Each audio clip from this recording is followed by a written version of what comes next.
بسم الله الرحمن الرحيم، والصلاة والسلام على حبيبي رسول الله عليه الصلاة والسلام. النهارده هنعمل سبانخ اهي. انا مسكتها قطعتها بس لسه طبعا ما اتغسلتش، لان هي بتتنقع شويه في ميه عشان هي بتبقى كلها طين.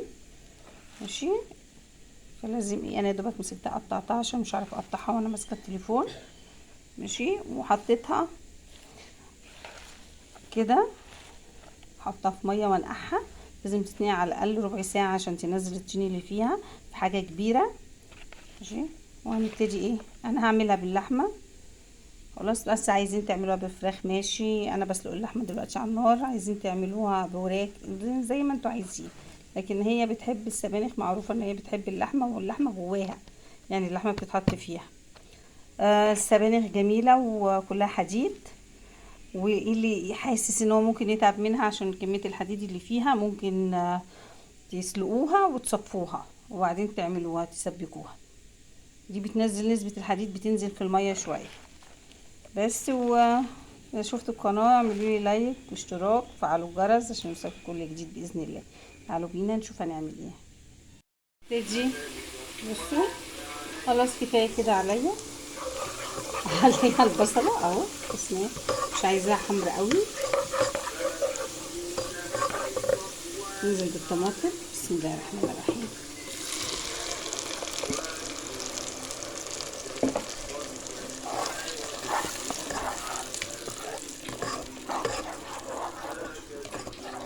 انا مش عايزاها مسبكه قوي، يعني مش عايزاها تاخد وتدي، لا. انا بس حطيت كده كده. اعمل ايه بقى؟ هنزل اللحمه بتاعتي اهي اللي انا سلقاها اهو.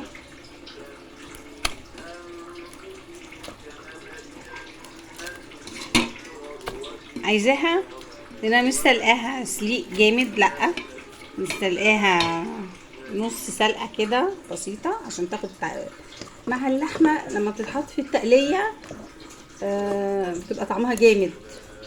احنا كده حطيناها، هروح منزله عليها السبانخ كله ني في ني كده اهو. بصوا طبعا اهي، هنزل السبانخ اهو كده. السبانخ بص شكلها جميل ازاي، تحفه. هنزلها كلها على التقليه واللحمه وكله كله كله فوق بعض. هنزل عليها معلقه رز مغسوله. في ناس بتحط شعريه، انا ما جربتهاش بالشعريه، تحمر الشعريه وتحطها، لكن انا بحط معلقه رز. شويه الرز اللي انا حطاهم يا رب يكونوا شايفينهم اهو. ماشي، وانتوا شايفين اهي. نبتدي نحط شويه شوربه، شوربه اللحمه شوربه فراخ زي ما انتوا عايزين. ونحط ايه كده اهو، شويه كمون شويه فلفل اسود شويه ملح، ونسيبها تاخد وتدي. على فكره في خطوه اساسيه لسه ما عملناهاش بس بتتعمل لما السبانخ تخلص. انا عايزه بس الصوره، الحراره عاليه بتاعه التليفون عشان كده صورته غامقه.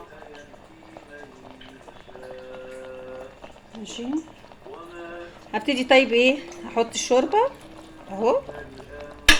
ما تقلقوش خالص، هي كده كده لو فاكرين ان هي كتيره، لا هي بتنزل، بتدبل طبعا في التسبيكه السبانخ، وبتبتدي تنزل. هوريكم عملت ازاي، بس التليفون يبرد بس معلش شويه عشان سخن، الاضاءه مش راضيه ايه تيجي كويس. بس احنا دلوقتي دي الحله اللي هنعمل فيها التقليه بتاعت السبانخ. ماشي، ودي الشوربه بتاعتي. يا رب بس الصوره تبقى واضحه، مش عارفه الصوره مش حلوه خالص، بس اهو اهو. ماشي، اللحمه اللي انا سلقتها هبتدي اوريكم فيها. هنا حتت سمين زي ما انتم شايفين، دي هستعملها عشان تبقى اكلي طعمه جميل ومش دسم قوي. هي مش دسمه بس بتبقى بتدي طعم حلو قوي اهي. هطلعها، دي بتيجي مع اللحمه، عشان كده انا بقول لكم انا بحب السبانخ باللحمه. ماشي، بس برضو لو عايزين تعملوها بشوربه الفراخ مفيش مشكله زي ما تحبوا. هبتدي احط شويه زيت،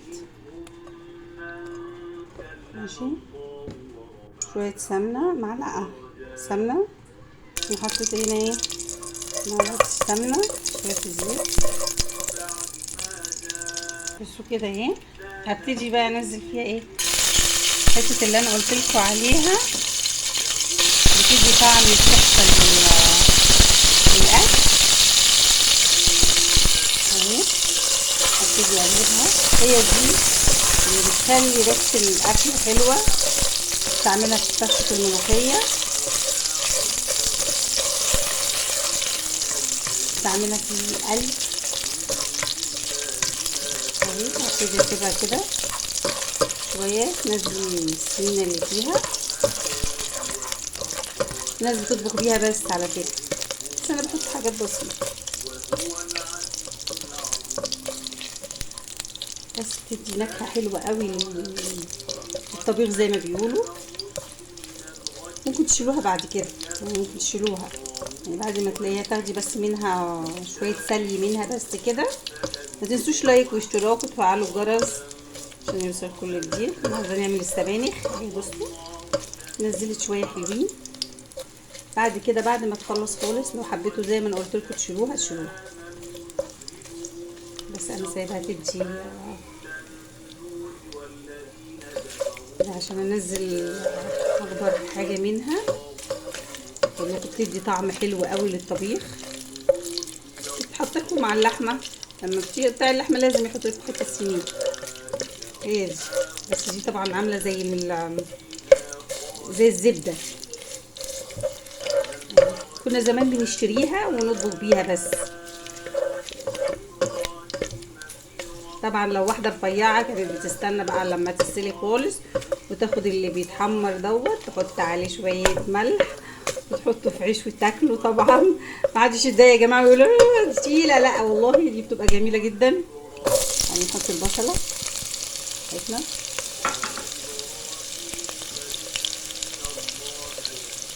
اهي،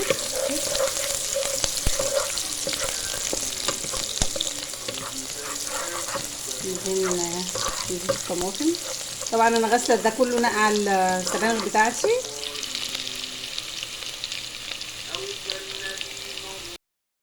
بصوا اهو، هنبتدي زي ما انا قلت لكم اهو. السبانخ عليها ميتها وشربتها قصدي.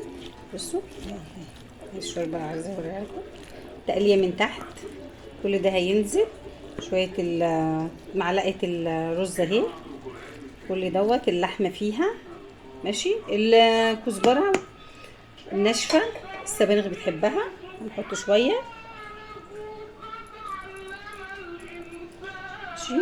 والخضره هنقطعها ونسيبها لغايه ما تستوي السبانخ وتبقى تستوي خالص. عليها هنحط شويه فلفل اسود وشويه ملح، ونسيبها بقى تغلي وتاخد سواها لغايه ما الرز يستوي. يعني نمسك الرزايه كده نلاقيها استوت، طبعا اللحمه جوه وكل حاجه فوق بعض، ونسيبها تدي ايه تستوي براحتها. متنسوش لايك واشتراك. بصوا يا حبايبي هنبتدي خلاص كده. السبانخ بتاعتنا خلصت، بس نعمل عليه معلش لو الصوره عامله بس عشان الاضاءه والسخونيه اهي، انا موطيه عليه.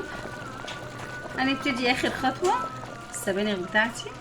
بصوا انتوا كنتوا فاكرين ان السبانخ بقى عاليه، بصوا لما نزلت اهي، بصوا الجمال اهي. انا عايزه بس ايه الدخانه بس تنزل. اخر خطوه واهم خطوه، شويه السبانخ دول عليهم شويه توم، عليهم شويه كزبره اهي، وننزلهم كده. خلاص كده خلصنا طبق السبانخ بتاعنا، تحفه جميل كله حديد، الاطفال هيحبوه قوي، طعمها وريحتها جميله. هبتدي اغرفها خلاص كده ايه، استنى بس عليها شويه تبرد اهي. السبانخ بتاعتي سبانخ باللحمه جميله. ما تنسوش لايك واشتراك وفعلوا جرس، وسهله. وحاولت ان انا اختصر الفيديو واوريلكم ان انا قطعتها وسبتها تتعمل شويه، تتحط في ميه شويه على اساس ان هي بتبقى كلها. بص عامله ازاي، بص الجمال هتبان بس بما ايه السخونيه بتاعتها تبرد.